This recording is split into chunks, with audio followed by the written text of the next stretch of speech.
Hello everyone, welcome back to my channel. I hope you guys are doing well and आज हम कुछ नया पढ़ेंगे बिकॉज बहुत सारे स्टूडेंट्स की ऐसे रिक्वेस्ट आई to start with macro economics as well. So today will discuss that the first chapter of it and will cover the whole chapter today because बहुत छोटा सा चैप्टर है ये. और बेसिक इसके मैंने माइक्रो इकोनॉमिक्स जब मैंने इंट्रोड्यूस किया था उनकी प्लेलिस्ट में उन सारी वीडियोस में मैक्रो का भी इंट्रोडक्शन प्रॉपरली मेंशन्ड है. सो आप उसमें से जाके देख लीजिए अच्छे से. और बाकी मैं एक क्विक रिविजन इसका बता दूंगी as an introduction. Okay, so let's talk about it now. Macro economics का ओरिजिन बेसिकली मैक्रो का ओरिजिन, ये वर्ड जो है मैक्रो, इसका ओरिजिन एक ग्रीक वर्ड मैक्रोस से हुआ था जिसका मतलब होता है लार्ज. तो माइक्रो इकोनॉमिक्स तो आपको बताया था मैंने कि वो इंडिविजुअल लेवल पे डील करता है. मैक्रो का भी बता चुकी हूँ कि मैक्रो इकोनॉमिक्स जो है वो इकोनॉमी एज अ होल पे डील करता है. Macro economics is defined as that branch of economics which studies economic issues at the level of the economy as a whole. पूरी इकोनॉमी के बेसिस पे ये डील करता है, किसी एक इंडिविजुअल प्रोड्यूसर, कंज्यूमर या फिर फर्म या इंडस्ट्री के पॉइंट पे डील नहीं करता. ठीक है, क्योंकि ये सबके वेलफेयर की बात करता है, सबके बारे में डील करता है. अब जैसे कि एम्प्लॉयमेंट की बात करें, ठीक है, ग्रोथ की बात करें इकोनॉमी में, अगर इन्फ्लेशन आ जाए, डिफ्लेशन आ जाए, डिप्रेशन आ जाए, ये सब चीज़ों के बारे में जब बात होती है तो ये कॉन्टेक्स्ट होता है मैक्रो इकोनॉमिक्स का. ठीक है, अब बात करते हैं कि मैक्रो इकोनॉमिक्स और माइक्रो इकोनॉमिक्स में क्या कुछ एडिशनल, जो मैंने डिफरेंसेस पहले भी डिस्कस किए हुए हैं बट आज फिर से उसको एक क्विक रिविजन, साथ साथ में कुछ भी एडिशनल पॉइंट्स भी हैं वो भी देख लेंगे हम.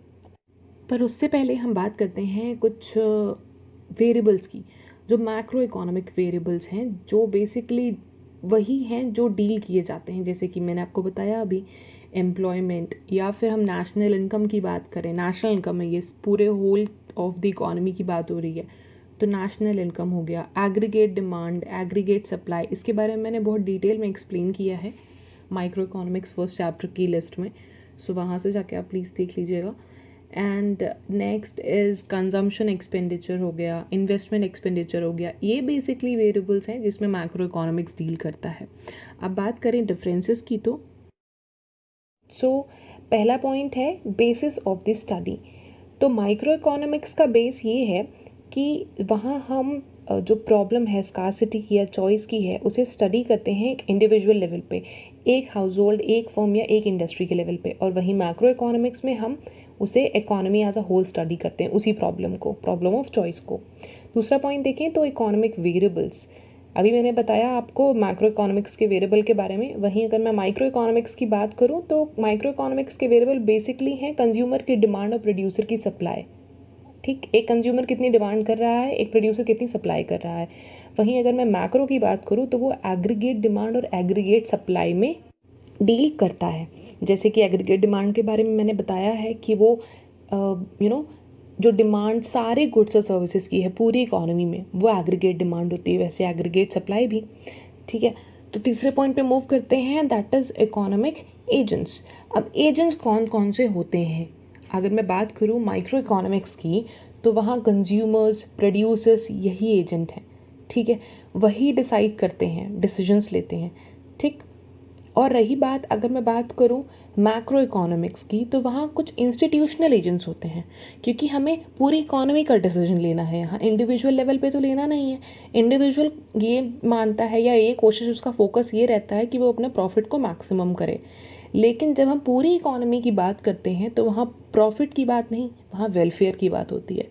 तो जैसे कि इंस्टीट्यूशंस लाइक आरबीआई हो गया, security and exchange board of India हो गया, जैसे ये सब हैं, ये सारे इंस्टीट्यूशन को अगर मैं देखूँ तो इनका फोकस है सोशल वेलफेयर पे. ये एक इंडिविजुअल लेवल की बात नहीं कर रहे हैं, ये पूरी इकोनॉमी की बात करते हैं. ठीक है, this is about macro economics. Next बात करते हैं डिग्री ऑफ एग्रीगेशन की.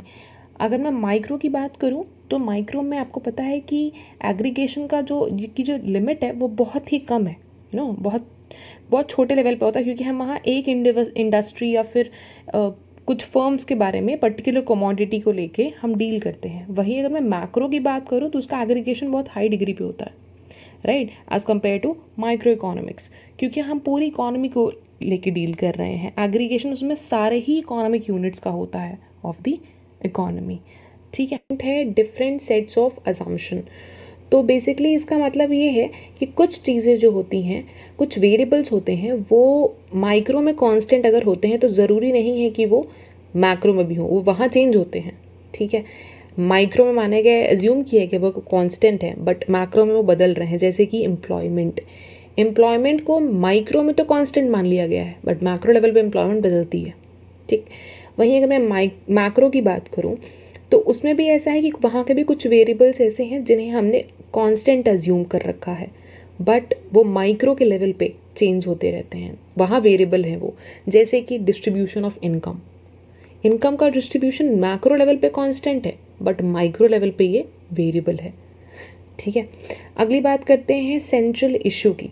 मेन इशू क्या है माइक्रो इकोनॉमिक्स की? मैं बात करूँ तो एलोकेशन ऑफ रिसोर्सेज जो होती हैं, कितनी रिसोर्सेज कहाँ एलोकेट की जाएं, कहाँ दी जाएं, वो सबसे बड़ा इशू है।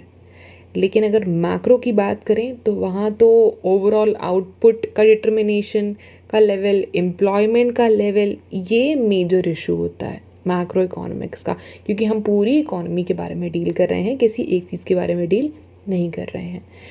साथ ही साथ उसमें अगर मैं बात करूँ मेथड ऑफ स्टडी की, कि किस तरह की स्टडी की जाती है, तो अगर माइक्रो की बात करूँ तो माइक्रो में पार्शियल इक्विलिब्रियम एनालिसिस होता है, वहीं मैक्रो में जर्नल इक्विलिब्रियम एनालिसिस होता है। अब इसका मतलब क्या होता है ये भी जान लेते हैं।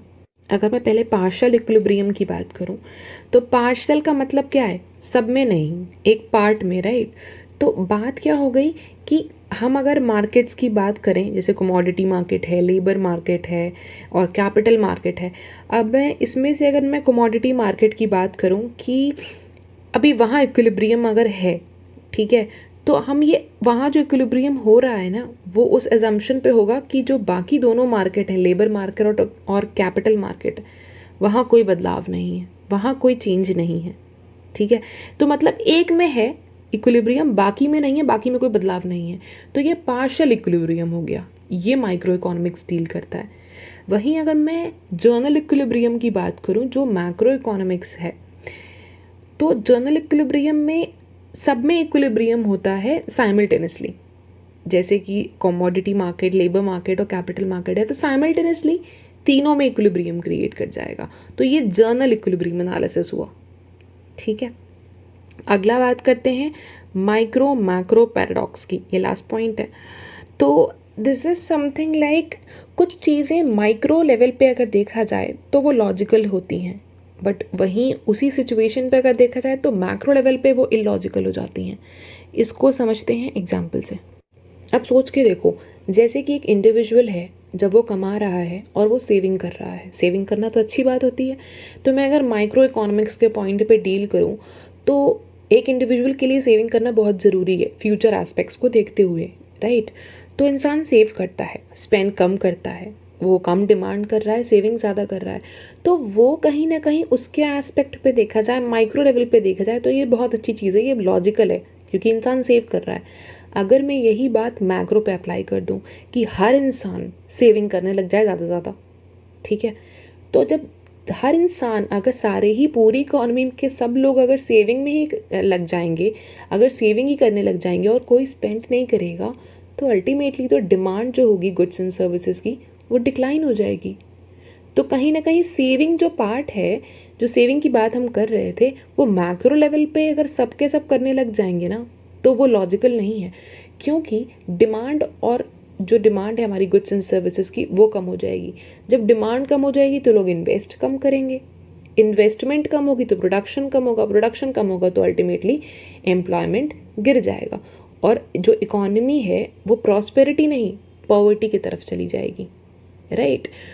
तो माइक्रो इकोनॉमिक्स के पॉइंट से देखें, एक इंडिविजुअल लेवल के लिए देखें तो एक जो ये सेविंग है अपना, ये वर्च्यू है, ये बहुत अच्छी चीज़ है कि हम सेव करें, बट वही वो लॉजिकल नहीं है मैक्रो इकोनॉमिक्स के पॉइंट ऑफ व्यू पे, ठीक है। सो ये बात हो गई डिफरेंसेस की। अब नेक्स्ट स्लाइड में will go on to the scope of macro economics. So अब बात करते हैं स्कोप की। तो मैंने सिर्फ पॉइंट्स मेंशन किए हैं यहाँ, explanation I will provide you. So पहला पॉइंट है estimation of national income and related aggregates. तो हमें पता है कि नेशनल इनकम जो पॉइंट है ये माइक्रो लेवल का नहीं है, क्योंकि नेशनल इनकम मतलब नेशन की इनकम, तो वो मैक्रो इकोनॉमिक्स में डील कर रहा है, राइट। तो मैक्रो इकोनॉमिक्स की शुरुआत इसी कॉन्सेप्ट से होती है। बेसिकली नेशनल इनकम के बारे में हम बात करते हैं, ठीक है, कि क्या होती है नेशनल इनकम, इसके एग्रीगेट्स क्या होते हैं, जैसे जीडीपी, जीएनपी, एनएनपी, एनडीपी, ये पूरा प्रॉपर एक चैप्टर है, will discuss properly in that. Next बात करें तो theory of employment. Theory of employment की अगर बात करें हम, तो मैक्रो इकोनॉमिक्स जो है वो स्टडी करता है एम्प्लॉयमेंट या अनएम्प्लॉयमेंट के बारे को लेके। अब उसका एक एग्जांपल है इस कॉन्टेक्स्ट में, जैसे कि केनीजियन थियरी ऑफ एम्प्लॉयमेंट, जिसमें हम जानते हैं कि क्यों अनएम्प्लॉयमेंट होता है, उसे कैसे सही कर सकते हैं, कैसे हम एम्प्लॉयमेंट रेट को बढ़ा सकते हैं, ठीक है। ये सब तो हम मैक्रो लेवल पे ही डील करेंगे, करेक्ट है। नेक्स्ट पॉइंट अपना आता है theory of journal price level, inflationary and deflationary gap. अब इसके बारे में अगर बात करें तो इस बारे में हमने बात कंपोनेंट्स में कर रखी है मैक्रो इकोनॉमिक्स के, जब हमने फर्स्ट चैप्टर माइक्रो का पढ़ा था तब। तो मैक्रो इकोनॉमिक्स ही डील करता है, जब जर्नल प्राइस लेवल की मैं बात कर रही हूँ तो इन्फ्लेशन के बारे में, डिफ्लेशन के बारे में, जो गैप आता है, राइट, इन सब के बारे में ये पूरी बातें मैक्रो इकोनॉमिक्स में ही डील की जाती हैं, ठीक है। नेक्स्ट बात करूँ मैं थियरी ऑफ मनी की। थियरी ऑफ मनी मतलब कि क्या, क्रेडिट क्रिएशन की बात हो रही है यहाँ। अब इसके लिए सबसे बड़ा रोल तो है सेंट्रल बैंक का, दैट इज़ आरबीआई। तो यहाँ कमर्शियल बैंक्स के बारे में बात होती है, बहुत बड़ा कंपोनेंट है ये उस चीज़ का, ठीक है। तो इसमें हम सेंट्रल बैंक के रोल के बारे में बात करते हैं कि किस तरह से वो मनी सप्लाई को रेगुलेट कर रहे हैं, ठीक है, किस तरह से वो डिमांड को उसकी फुलफिल कर पा रहे हैं। तो इसका भी एक सेपरेट पूरा पोर्शन है मनी एंड बैंकिंग का, वो हम उसमें प्रॉपरली पढ़ेंगे। बेसिकली मैं बता रही हूँ कि क्या क्या इन्वॉल्व हो रहा है, क्या स्कोप है मैक्रो इकोनॉमिक्स का। अगला पॉइंट देखें तो अगला है रोल ऑफ गवर्नमेंट या फिर गवर्नमेंट का बजट। अब आपको भी पता है कि जो बजट बनता है वो किसी एक सिटी के लिए तो बनता नहीं है, राइट। हम पूरा जो गवर्नमेंट का बजट आता है वो इंडिविजुअल लेवल पे नहीं आके वो पूरे इकोनॉमी के लेवल के लिए आता है। ऐसा तो है नहीं कि सरकार जो बजट देती है वो किसी एक इंसान के लिए देती है, नहीं, वो सभी के लिए देती है, राइट। वो इकोनॉमी एज अ होल है, सारी इकोनॉमिक एक्टिविटीज़ को हैंडल करने के लिए वो बजट आता है। तो मैक्रो इकोनॉमिक्स में ही आता है ये चीज़ भी, ठीक है। नेक्स्ट बात करते हैं exchange rate and balance of payment के बारे में। तो बेसिकली क्या एक्सचेंज रेट होगा, किस तरह से हम इंटरनेशनली डील करेंगे, किस तरह से मैनेज करेंगे इंटरनेशनल मनी मार्केट को, ये बहुत बड़ा एलिमेंट है और ये स्कोप है मैक्रो इकोनॉमिक्स का, ठीक है। हम बैलेंस ऑफ पेमेंट को कैसे संभालेंगे, कितना एक्सपोर्ट होगा, कितना इम्पोर्ट होगा, ठीक है। तो ये जो पूरा मैक्रो इकोनॉमिक्स है, ये ब्रांच जो है इकोनॉमिक्स की, ये बेसिकली फोकस करती है कि किस तरह से इकोनॉमी को फंक्शन कराना है, किस तरह से इन्हें मैनेज करना है और किस तरह से सोशल वेलफेयर को मैक्सिमाइज करना है। अगला हम देखते हैं सिग्निफिकेंस ऑफ मैक्रो इकोनॉमिक्स। अब हम बात करते हैं सिग्निफिकेंस की। तो पहला पॉइंट है डिस्क्रिप्शन, जैसे कि मैंने बात करी regarding national income, unemployment, government का बजट, बीओपी। तो ये सब जो बेसिकली इन सब के बारे में जो बात हो रही है वो डिस्क्रिप्शन है इकोनॉमी का, देता है मैक्रो इकोनॉमिक्स। जैसे कि कोई भी इकोनॉमिक एक्टिविटी है उससे हम बता सकते हैं कि हमारी कितनी नेशनल इनकम हो रही होगी, राइट, क्या लेवल चल रहा है इकोनॉमी का, तो और रही हमारी जीडीपी कितनी है, ये सब चीज़ें। साथ साथ में अगर मैं अनएम्प्लॉयमेंट की बात करूँ तो इससे ही पता चलता है कि हमें किस तरह की प्रॉब्लम है, कितनी ज़्यादा अनएम्प्लॉयमेंट है, किस तरह से इसे हैंडल करना है। मैक्रो इकोनॉमिक्स हमें ये सब चीज़ें बताता है। गवर्नमेंट का बजट कैसा है, किस तरह से रेगुलेट करना चाहिए, किस तरह से बैलेंस ऑफ पेमेंट है, किस तरह से हम इम्पोर्ट एक्सपोर्ट को बैलेंस कर सकते हैं। तो ये सारी चीज़ें जो हैं वो हम मैक्रो इकोनॉमिक्स में पढ़ते हैं। अगला पॉइंट देखें तो है road map of growth and development. अब मैं इसकी बात करूं तो मैक्रो इकोनॉमिक्स बेसिकली एक रास्ता दिखाता है हमें कि किस तरह से, ये एक रोड मैप है, ठीक है, रास्ता बताता है हमें कि किस तरह से हमें इकोनॉमी की ग्रोथ करनी है, किस तरह से इकोनॉमी को डेवलप करना है, हमें कैसी पॉलिसीज़, कैसे फ्रेमवर्क्स, कैसे प्रोग्राम्स लेके आने चाहिए ग्रोथ के लिए, कैसी लोगों की, क्योंकि हमें नीड्स पता चलती हैं, राइट, हमारे पास क्या रिसोर्सेज हैं और लोगों की क्या ज़रूरतें हैं। ये सब पता करने के बाद हम उस तरीके की प्लान्स, पॉलिसीज़, चीज़ें लेके आ सकते हैं कि हम ग्रोथ लाएं अपने इकोनॉमी में, डेवलप कर पाएँ अपनी इकोनॉमी को।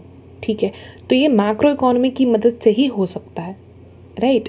अगला बात करते हैं तो वो है इकोनॉमिक स्टेबिलिटी। तो मैक्रो इकोनॉमिक्स बेसिकली हमें हेल्प करता है कि हम स्टेबिलिटी को अचीव कर सकें। वो कैसे है? Through various policies. अगर मैं बात करूं मॉनेटरी पॉलिसी की, तो वो सेंट्रल बैंक परस्यू करती है ताकि हम मॉनेटरी जितने भी वर्क हैं हमारे, उनको हैंडल ईजिली कर सकें और हमारे टारगेट्स को अचीव कर सकें। वहीं अगर मैं बात करूं बजट की या फिर अपनी फिस्कल पॉलिसी की, टैक्सेशन के बारे में बात करूं, तो ये सरकार अडॉप्ट करती है, ठीक है, so as to bring stability in the economy. अगला बात करते हैं, पॉइंट है अगला, that is balance of payment का स्टेटस। तो बैलेंस ऑफ पेमेंट जो है वो दिखाता है कि हमारी परफॉर्मेंस कैसी है as compare to rest of the world, ठीक है। बाकी देशों से हम कितने बेहतर हैं या हम कितने नीचे हैं उस चीज़ में, ट्रेड में, इंपोर्ट एक्सपोर्ट में हमारी क्या परफॉर्मेंस है, इसमें पता चलता है। अगर हम मैक्रो इकोनॉमिक्स में डील नहीं करेंगे तो हमें समझ में नहीं आएगा ना कि हमारी सिचुएशन कैसी है, हमारा इंपोर्ट एक्सपोर्ट कितना है, क्या हम कितना एक्सपोर्ट कर सकते हैं ज़्यादा से ज़्यादा, और कितना हम इंपोर्ट ना करें, कौन से प्रोडक्ट्स को ना इंपोर्ट करें, यहाँ बना लें अपनी कंट्री में। ये सब चीज़ें जो हैं ये मैक्रो इकोनॉमिक्स के कॉन्टेक्स्ट में ही हमें समझ में आती हैं। अगली बात करते हैं पॉवर्टी की और एनवायरमेंटल पोल्यूशन के प्रॉब्लम्स की। अब जाहिर सी बात है, अगर मैं किसी एक से पूछूंगी ना, तो मैं एक इंसान से जज नहीं कर सकती कि पॉवर्टी देश में कितनी है। अगर कोई एक इंसान अमीर है तो इसका मतलब क्या मैं एक के कॉन्टेक्स्ट में मान के चल लूँ? अगर मैं किसी एरिया में जाऊँ और वहाँ मुझे एक अच्छा घर दिख रहा है और मैं जाके पूछूँ कि आप कितना अर्न करते हैं, एंड उनकी इनकम अच्छी खासी है, तो बेसिकली वो तो अच्छा लाइवलीहुड जी रहे हैं, बट इसका मतलब ये नहीं कि वहाँ जितने रह रहे हैं सब जी रहे होंगे, राइट। तो मैक्रो इकोनॉमिक्स ही हमें पॉवर्टी के बारे में बताएगा। जब हम पूरी दुनिया के बारे में डील करेंगे, पूरी दुनिया as an as a whole पढ़ेंगे, जब उस चीज़ को समझने की कोशिश करेंगे, तब हमें पता चलेगा ना कि गरीबी कितनी है इस देश में। साथ साथ में एनवायरमेंटल पोल्यूशन। अब कोई एक जगह अगर जहाँ पोल्यूशन नहीं है, इसका मतलब ये तो नहीं है कि हम पूरी इकोनॉमी के लिए जज कर लेंगे, पूरे हमारे इंडिया के लिए जज कर लेंगे कि हमारी कंट्री जो है वो पोल्यूशन फ्री है। This can not be the case, right. तो हम पूरी इकोनॉमी के हिसाब से जज करेंगे, तब पता चलेगा कि हमारा इन्वायरमेंटल पोल्यूशन है कितना और किस तरह से इन प्रॉब्लम्स को, इन चीज़ों को हम हटा सकते हैं, ठीक है, किस तरह से सॉल्व कर सकते हैं, पॉवर्टी को कैसे ख़त्म कर सकते हैं। हालांकि ये बहुत मुश्किल है आजकल तो हमारी कंट्री में। और फिर अगली बात करते हैं पॉलिसी फॉर्मुलेशन की। तो पॉलिसी फॉर्मुलेशन की अगर बात करें तो जैसे कि ये हमारे जो वेरिएबल्स हैं, एग्रीगेट डिमांड, एग्रीगेट सप्लाई, या फिर टोटल हमारा पूरी इकोनॉमी का कंजम्पशन कितना है, कितना पूरी इकोनॉमी का एक्सपेंडिचर है, अगर ये सब हमें पता नहीं चलेगा तो हम समझ नहीं पाएंगे ना कि हमारी क्या पॉलिसीज हमें लानी चाहिए, क्या इम्प्लीमेंट करना चाहिए अपनी इकोनॉमी में, क्या परफॉर्मेंस है, कैसी डेवलपमेंट है। तो ये सब चीज़ें हेल्प करती हैं, जो हमारे पॉलिसी फॉर्मुलेट होती हैं, इन सब में हेल्प करती हैं ताकि हमारी इकोनॉमी का ग्रोथ एंड डेवलपमेंट हो सके। तो मैक्रो इकोनॉमिक्स जो डील करता है लार्ज लेवल पे, इससे बेसिकली हम समझ सकते हैं कि हमारी इकोनॉमी की परफॉर्मेंस कैसी है, कैसी पॉलिसीज या कैसे प्रोग्राम्स को हम फॉर्मुलेट करें कि ग्रोथ और डेवलपमेंट हो सके। तो ये जो मॉडल्स हैं, ये जो वेरिएबल्स हैं, ये बहुत ज़्यादा इम्पॉर्टेंट हैं, right. So this is all about this chapter. I am done with this chapter and एक वीडियो और होगी लेकिन इस चैप्टर के रिगार्डिंग, जो बेसिकली थोड़ा डिफरेंट टॉपिक है, नॉट एक नॉर्मल ऐसा topic. So that is great depression basically of 1929. So will discuss about it. तो that's it. Thank you for watching the video. Stay safe, stay happy.